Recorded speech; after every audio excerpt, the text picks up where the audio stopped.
ही ही पद्मजा कोण? आमच्या श्रीकांतची पहिली पत्नी. हो पण हे तुम्ही आधी नाही सांगितलं. तुमच्याशी आम्हाला संबंधच जोडायचा नाही, मग सांगून उपयोग काय? हो पण म्हणून एवढी मोठी गोष्ट लपवायची? तुम्हाला वाटलंच कसं की माझी अंजू एखाद्या विधुराशी लग्न करेल म्हणून? ही गोष्ट जर मला आधीच माहिती असती ना, तर माझ्या मुलीला तुम्ही नाकारण्याच्या अगोदरच मीच तुमच्या मुलाला नाकारलं असतं. आतापर्यंत तुम्ही माझ्या मुलीला नाकारत होतात,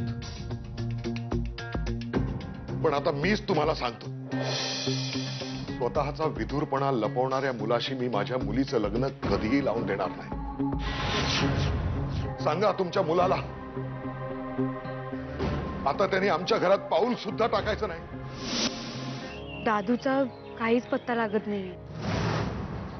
अगं फोनही लागत नाहीये त्याचा. त्या मुलीच्या घरी जाऊन आता आपण तिला तेच करून आले. तिच्या घरनच येते आता. काय म्हणाली ती? काय म्हणायला, ती जाग्यावर होती कुठे? गोड गोड बोलून माहिती काढण्याचा प्रयत्न केला. अगं ती 4 दिवस मुंबईत नाहीच आहे म्हणे, बाहेर गेलीये कुठेतरी. ते डायरेक्टली लग्न करून आले तर? नाही गिरिजा, तसं काही होणार नाही. अगं असं कसं म्हणतेस तू? त्यांनी एंगेजमेंट केली तेव्हा सुद्धा आपल्याला असंच वाटलं होतं ना? गिरिजा, तेव्हा आपल्याला माहित नव्हतं की नाही, पण यावेळी असं होऊन चालणार नाहीये. नेमका काय व्यवसाय आहे तुमचा? पेढीत. व्यवसाय म्हणजे कसं की किरकोळ विक्रीपेक्षा सोन्याच्या ऑर्डर्स मी बघतो. सोन्याच्या ऑर्डर्स म्हणजे आता कसं सांगू तुम्हाला, देवाचे दागिने वगैरे. अच्छा. पण आता लग्नानंतर देवीचे दागिने. अहो पण अंजूचं काय झालंय? फसवणूक झालीये.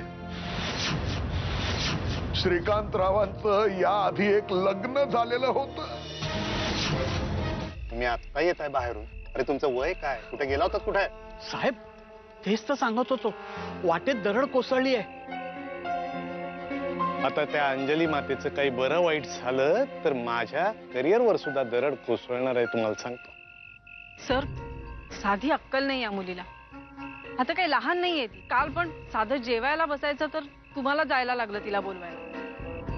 असं आम्ही सगळे एकत्र गेलो होतो ना फिरायला, पण आम्ही सगळे वेळेवर परत आलो, पण हिचा अजूनही पत्ता नाही.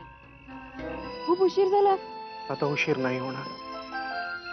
निघायला हवं, गेस्ट हाऊस वरती जायला हवं. तिकडे कोणाला माहिती नाही मी कुठे गेले. सगळे मी फोन करू का? आईने पण फोन केला असेल एवढ्या वेळात, तरी ती विचारत होतीच की आपण एकत्र होतो का म्हणून. ताईचे बॉस आहे. हॅलो, नमस्कार साहेब. आम्ही आता तुम्हालाच फोन करणार होतो. अंजूचा फोनच लागत नाही, बंदच आहे हो. म्हणजे बराच वेळ झाला. तुम्ही सगळे सोबतच होतात ना? कुणाला सांगून नाही गेली का ती? नाही, आमचे कोणी नातेवाईक नाही आहेत हो तिकडे. काय झालं? हो, ते अंजूचे बॉस म्हणत होते की ती अजून गेस्ट हाऊस वर परतच आली नाहीये. कोणाबरोबर तरी गेलीये आणि आता मला माहितीये श्रीकांतच्या बरोबरच असणार. एवढा उशीर झाला तरी दोघं बरोबरच आहेत अजून. फसवलं म्हणजे? एवढी रात्र झाली तरी दोघेही अजून सोबतच आहेत एकमेकांच्या. आपल्या अंजूला साफ फसवलं माझ्या लेकीला. बघ रागिणी, तू शांत हो. बघू, आपण बघूया, आपण नीट चौकशी करूया. हा, तू शांत हो. नाही अंजू